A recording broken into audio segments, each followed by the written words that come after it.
In this Fextralife video, I want to talk a little bit about my hands-on impressions with Dawn of War 4. Yes, I got to play this game.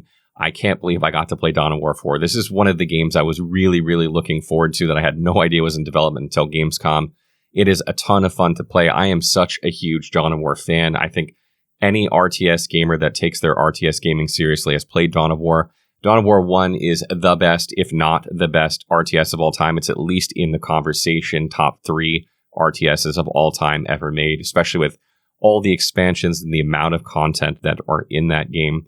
Dawn of War 2, I really love the tactical nature of that game. I love the Last Stand mode. I put so many hours into the Last Stand mode of Dawn of War 2. It was tons of fun to play. We don't speak about Dawn of War 3 because, frankly, it was not very good and was barely even a Dawn of War game, in my opinion. But Dawn of War 4 is kind of a return to its roots from what I've played so far, so I want to talk a little bit about that in this video. So Dawn of War 4 is being developed by King Art Games, who made the recent RTS Iron Harvest. If you've ever heard of that game, it's kind of like a World War fictional simulator where they had like mechs and things like that where you're playing.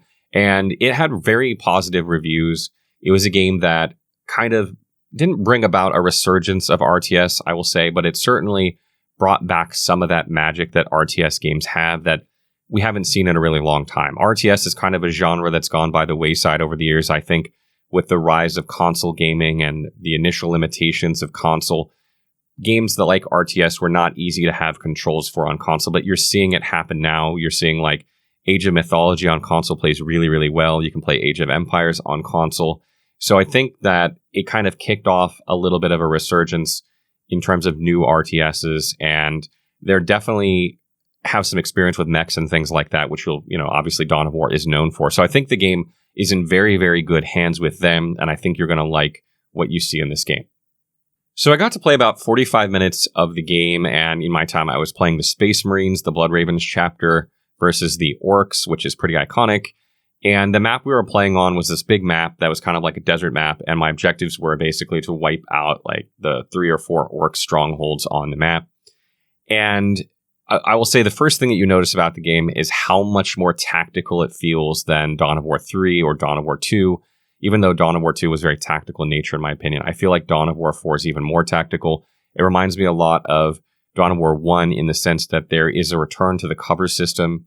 It isn't the same cover system that you had in Dawn of War 1, where you had like full cover and half cover, but you do have a cover system where if you like get behind like barricades or sandbags, you will take reduced damage. Your units will take reduced damage. And also just based on like the speed that units move, there is a lot of strategy in retreating when you're outnumbered and living to fight another day, healing up your units and coming back.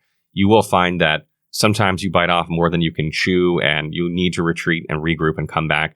And a lot of RTSs, it's kind of like you just commit, and if you win, you win, and if you lose, but retreating isn't really an option as your units just get gunned down while they're retreating anyway. But in this game, you can very much get away. So retreat is a big part of the gameplay, and it makes for some very tactical combat and real-time decisions that are really important. Even a few seconds can save a couple of your units that can live to fight another day, and I really, really like that aspect. And there is a return to focus on requisition points and power nodes. These are the resources that you'll find around the map in order to build your bases, build buildings, build units. And upgrading and defending these points is a big part of the gameplay of Dawn of War 4. It should remind people of Dawn of War 1 a lot.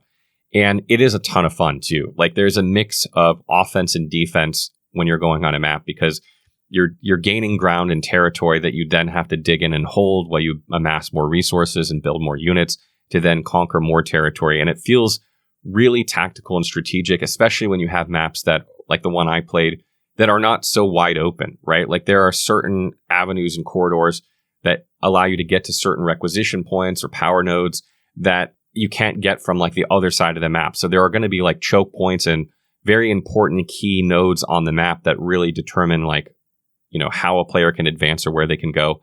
So setting up your defenses and figuring out where the best way and how to attack from is a big part of the game. Really, really enjoy that a lot as well. And the game is very, very challenging from what I played so far, too. Like, it was not easy. I'm a bit rusty because I haven't played Dawn of War in a long time because, Dawn of War 3, we're not going to talk about it. But I haven't played like a proper Dawn of War game in a long time. And it's been a while since I played RTS as well. Again, it's not a genre that you see as much of nowadays. And it was challenging. I mean, I was looking around at other people that were playing the demo, and they were getting their butt kicked. Worse than me a lot of the time. And it was tough. Like, I would advance, I would take position, I would lose position, I would retake it, then I would lose another position. There was a lot of back and forth.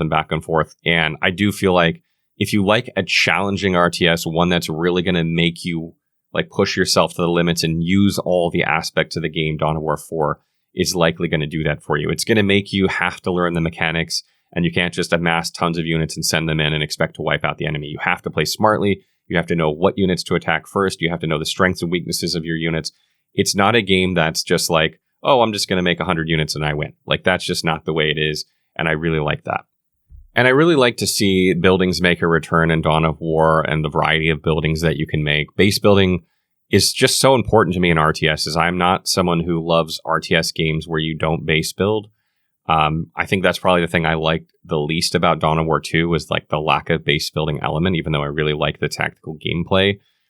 It just feels like such an innate part of RTSs, and to see that like done so well so far in Dawn of War 4 is also something that I really, really appreciate. And I think a lot of Dawn of War fans will appreciate as well. So also something I know about the game, or we've learned about the game, is that there's going to be 4 factions at launch. You're going to have Space Marines, the Blood Ravens chapter, you're going to have Orcs, Necrons, and the Adeptus Mechanicus. The Adeptus Mechanicus have never been in Dawn of War before. This is the first time they're making an appearance in the Dawn of War series.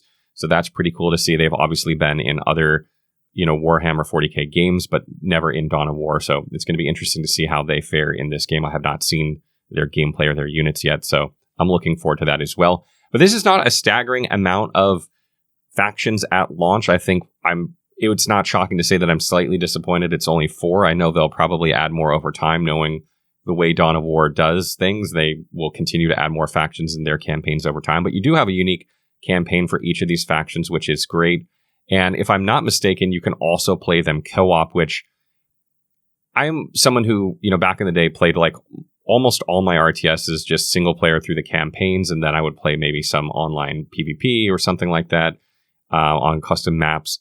But nowadays, I really love playing games co-op. I like playing with Fex, and we like to play a lot of games together.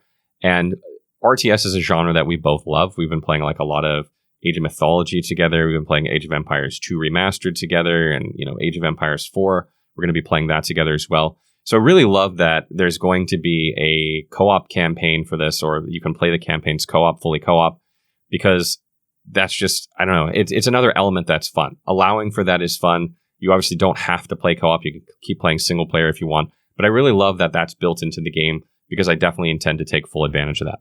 All in all, I'm super excited for Dawn of War 4. I was really excited when they announced it. I had no idea it was under production, and then getting to play afterward and really see that the game is headed in a good direction, returning to the things that made Dawn of War so good, and that King Art Games like really understands Dawn of War. And, having done Iron Harvest, they have a good background in how to make a good RTS. Very, very excited to play this. It's supposed to come out, I believe, September of next year, which is about a year away. So it's not too long of a wait.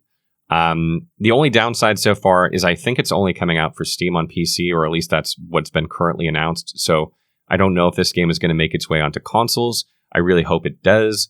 It's a game that I would just love to have more people to have exposure to. And, with the recent developments and the way consoles can handle RTSs, I think there's probably a way for this to happen.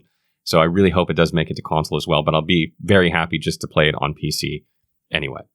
So I want to know what you guys think. What do you make of Dawn of War 4? Is this a game that you're excited about? Are you cautiously optimistic after Dawn of War 3? Did you actually love Dawn of War 3? There's probably one person that does. I know there's one guy out there that does. But I want to know what you think. Are you excited to play this co-op? Do you wish it was coming to console? What's your take on Dawn of War 4? Are you happy King Art Games is doing it? Let me know in the comments below.